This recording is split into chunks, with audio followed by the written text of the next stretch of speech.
Good evening students, मैं Jain Sakya Chanakya coaching अकादमी में आपका स्वागत करता हूं। बात चली थी मैथ क्लास, ठीक है, लेखपाल की मैथ क्लास, जिसको मैंने आपको पढ़ा चुके थे शेषफल प्रमेय, ठीक है। शेषफल प्रमेय हो चुका था, हमारा इकाई अंक हो चुका था। आज हमारी बात चर्चा चलने वाली है गुणनखंड फैक्टर, ठीक है।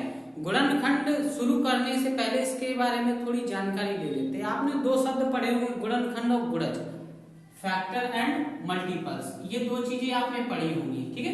हमारी ज्यादातर बात गुणनखंड पे होती है, गुणज पे कम होती है, ठीक है। जब भी हमारे क्वेश्चन बनते हैं तो वो गुणनखंड पे ज्यादा बनते हैं, गुणज पे कम बनते हैं। पहले हम ये सीखेंगे इन दोनों में डिफरेंस क्या है, अंतर, ठीक है। अंतर क्या है? अंतर क्या होता है कि गुणनखंड क्या होते हैं, जैसे कोई भी संख्या किया या कोई अंक ले लिया, उसके वो जिस संख्या से पूरी विभाजित हो जाती है वो उसका गुणनखंड कहलाता है। क्या कहलाता है? गुणनखंड। सीधी बात कहें, कोई भी संख्या जब किसी भी अंक या किसी भी संख्या से पूरी विभाजित हो जाए, पूरी कट जाए, तो वो होता है उसका गुणनखंड। और गुणज क्या होता है कि गुणज वही संख्या को किसी भी दूसरी संख्या को पूरी विभाजित कर जाए। यहाँ पे समझने वाली बात क्या है कि एक तो इसमें गुणनखंड में क्या कह रहा है कि वह संख्या जो दूसरी संख्या को उससे पूरी विभाजित हो जाए। यहाँ पे ये संख्या दूसरी संख्या को पूरी विभाजित कर जाए, यही बात हो रही है, ठीक है। जैसे आप इसको समझें, जैसे हम ले लेते हैं 12, क्या ले लेते हैं? 12 ले लें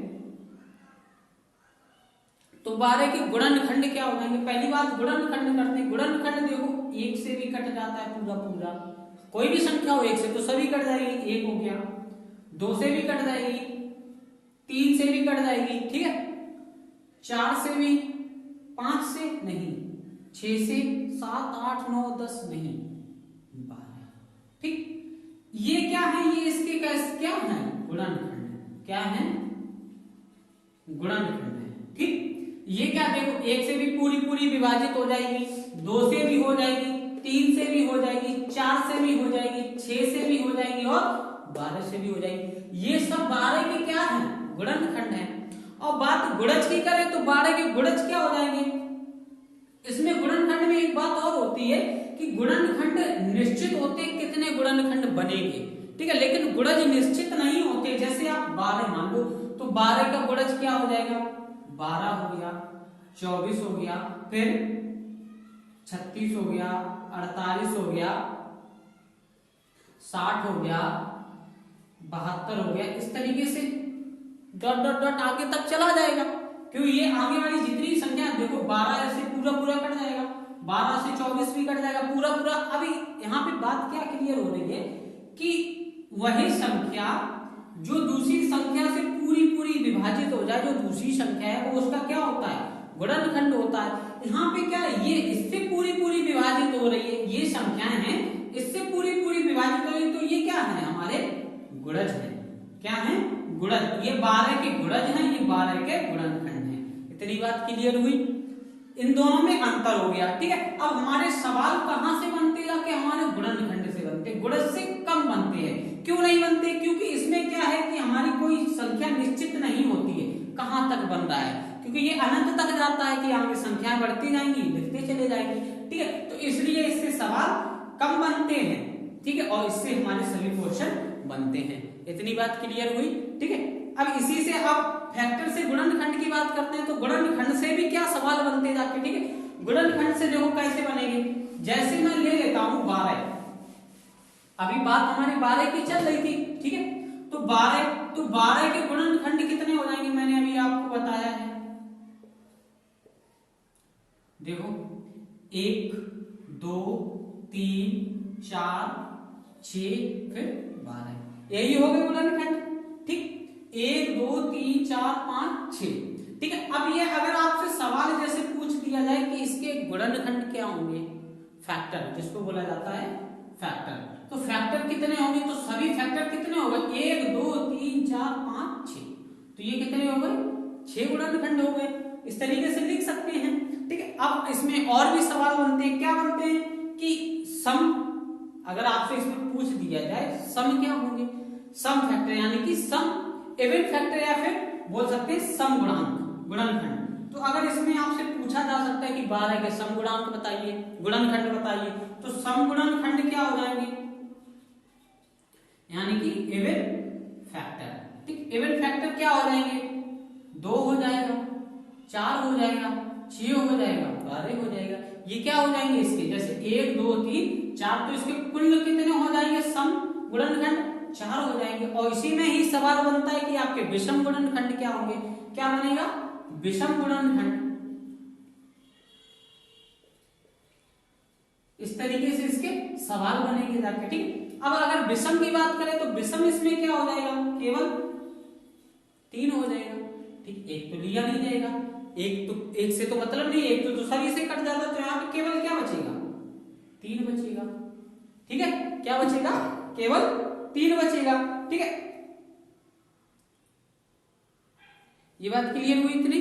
ठीक है, ठीक है, जैसे विषम गुणनखंड की बात कर रहे हैं तो क्या हो जाएंगे, 1 और 3, 2 हो जाएंगे। ठीक है, 1 और 3 हो जाएंगे। अब फिर इसी में आगे और बात करते हैं, तो और क्या बन सकता है, अगर आपसे इसी में पूछ दिया है कि अभाज्य गुणनखंड क्या होंगे, 12 के अभाज्य गुणनखंड क्या होंगे। ठीक है, इस तरीके से भी क्वेश्चन हमें इसमें पूछ सकता है। तो वो कैसे निकालेंगे, अभाज्य गुणनखंड प्राइम नंबर जिसे बोला जाता है, प्राइम फैक्टर। ठीक है, प्राइम फैक्टर क्या होते हैं, 2 होता है, 3 होता है, 5 होता है, 7 होता है, यानी कि जिसके केवल 2 गुणनखंड बने। क्या बने, 2 से ज्यादा ना बनने चाहिए, ना कम बनने चाहिए, वही तो प्राइम होते हैं। ठीक है, अभाज्य गुणनखंड होते हैं जैसे 2 के केवल 1 और 2 ही तो फैक्टर बनते हैं, 2 ही गुणनखंड बनते हैं, तो ये किसमें आता है, प्राइम फैक्टर में आता है। ठीक, इसी तरीके से इससे पूछ दिया जाए इसका 12 के अभाज्य गुणनखंड बताओ, तो अभाज्य गुणनखंड क्या हो जाएंगे, 2 और 3, तो कितने हो जाएंगे, 2 गुणनखंड हो जाएंगे। इस तरीके से हम इसमें सवाल हमारे पूछे जा सकते हैं और इसको बनाया जा सकता है। ठीक है, अब निकालने के तरीके बताते हैं, हम इनको निकालेंगे कैसे। ठीक है, जैसे आपसे कहा जाए कि 12 के गुणनखंड निकालिए, गुणनखंड ज्ञात कीजिए, तो गुणनखंड ज्ञात करने के लिए क्या करेंगे, मैंने आपको बता दिया है गुणनखंड कैसे निकालते हैं। यहाँ तो हम डायरेक्ट ऐसे निकाल सकते हैं, 1 हो गया, 2 हो गया, 3 हो गया, 4 हो गया, 6 हो गया और 12 हो गया। ठीक है, दूसरा तरीका क्या हो जाएगा, दूसरा तरीका हमारा ये हो जाएगा, 12 के प्राइम फैक्टर कर लेते हैं, यानी कि अभाज्य गुणनखंड। तो अभाज्य गुणनखंड में क्या होते हैं, पहले 2 से काटेंगे, तो 2 से काटेंगे, 2 छम 12, 2 तिया 6, 3 एकम 3। तो इसे कैसे लिखेंगे, जैसे आपसे पूछा जाएगा 12 के सभी गुणनखंड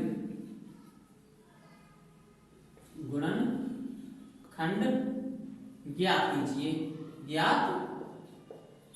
कीजिए, इस तरीके से आपसे क्वेश्चन दिया होगा। ठीक है, तो आप निकालने का तरीका क्या रहेगा कि 2 से काटा हमने, ठीक है, प्राइम फैक्टराइजेशन करेंगे इसका, यानी कि हम बोले अभाज्य गुणनखंड करेंगे, तो ये क्या हो जाएगा, 2 की घात 2 गुणे 3 की घात ये 1, यही 3 को 1 बार लिखा गया, 2 को 2 बार लिखा गया। ठीक है, अब इसके डायरेक्ट निकालने का तरीका क्या होता है, अगर आपसे पूछ दिया टोटल फैक्टर यानी कि कुल गुणनखंड। ठीक है, कुल गुणनखंड कैसे निकालेंगे, यहां से निकाल लेंगे 2 में अपने पास से 1 जोड़ देंगे, कितना जोड़ेंगे, 1, फिर गुणा लगा देंगे, फिर 3 की कितनी पावर है, 1 है, तो 1 को ही 1 में और 1 हमने बताया आपको 1 अपने पास से जोड़ना पड़ेगा, तो ये क्या हो जाएगा, 2 1 3, और ये कितना हो जाएगा 2, तो 3 दूनी 6, कितना हो जाएगा, इसके सभी गुणनखंड क्या बन जाएंगे जाके, हमारे 6 बन जाएंगे जाके। अगर इसी के पूछ दिया जाए कि इसके प्राइम फैक्टराइजेशन कितने होंगे प्राइम फैक्टराइजेशन, तो आप क्या करेंगे, इन दोनों को क्या करेंगे, जोड़ देंगे, इन दोनों को सीधा जोड़ देंगे, घात को, केवल घात को 2 और 1, जैसे आपसे पूछ दिया जाए प्राइम फैक्टर, ठीक है, या फिर अभाज्य गुणनखंड।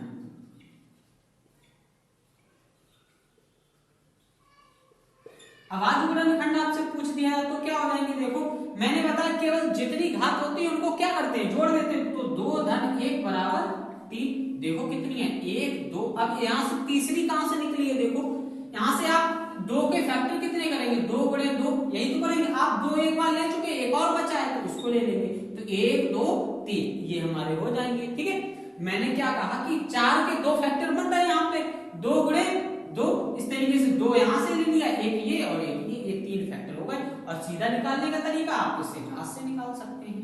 ठीक है, ये रहा हमारा क्वेश्चन। तो आपका क्वेश्चन क्या बनेगा जाके कि 240 के सभी गुणनखंड ज्ञात कीजिए। 240 के गुणनखंड ज्ञात करने, तो क्या पूछ रहा है? सभी गुणनखंड। यहाँ पे हमें ना तो सम गुणनखंड पूछ रहा है, ना अभाज्य गुणनखंड पूछ रहा है, ना विषम, सिर्फ हमें सभी निकालने। तो सबसे पहले क्या करेंगे? 240 के फैक्टर करेंगे। ठीक है, गुणनखंड अभाज्य गुणनखंड करेंगे तो कितने हो जाएंगे? देखो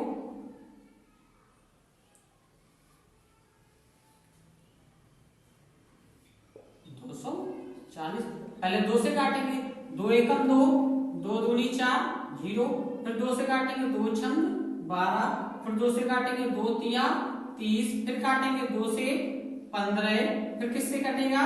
3 से, फिर 6 15, फिर 5 एकम 5। तो इसके कितने बन गए? देखो 2 की घात कितना हो गया? 1 2 3 4, यानी 2 की घात 4 गुणे 3 की घात कितना है? 1 है, और 5 की घात कितना है?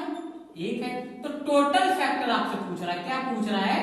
Total factor. ठीक है, टोटल फैक्टर मैंने बताया कि जितनी घात होती है उसमें एक एक जोड़ के गुणा कर देते हैं, तो कितने हो जाएंगे? देखो 4 है, 4 की घात 1 4, और एक अपने पास से जोड़ दिया गुणा। अब 1 है तो 1 में 1 और जोड़ दिया अपने पास से गुणा, फिर 1 है तो 1 में 1 जोड़ दिया, तो ये क्या हो गया?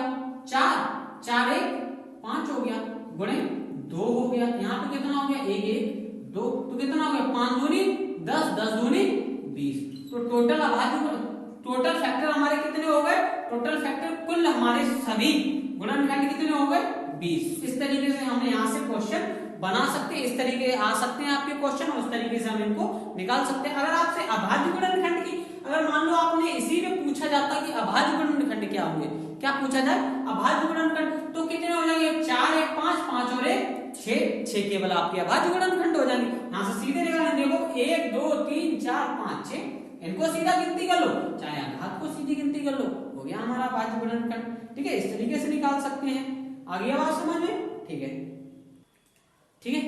अब देखिए, अब और किस तरीके से बन सकता है? इस तरीके से कि 536 के अभाज्य गुणनखंड। अभी तक हमने सभी गुणनखंड पूछ रहा था, अब यहाँ पे क्या निकालने? हमें केवल अभाज्य गुणनखंड निकालने। क्या निकालने हैं? अभाज्य गुणनखंड। तो अभाज्य गुणनखंड के लिए क्या करेंगे? 536 के पहले हम क्या करेंगे? अभाज्य गुणनखंड कर देते हैं यहाँ से। ठीक है, तो करो, क्या हो जाएगा?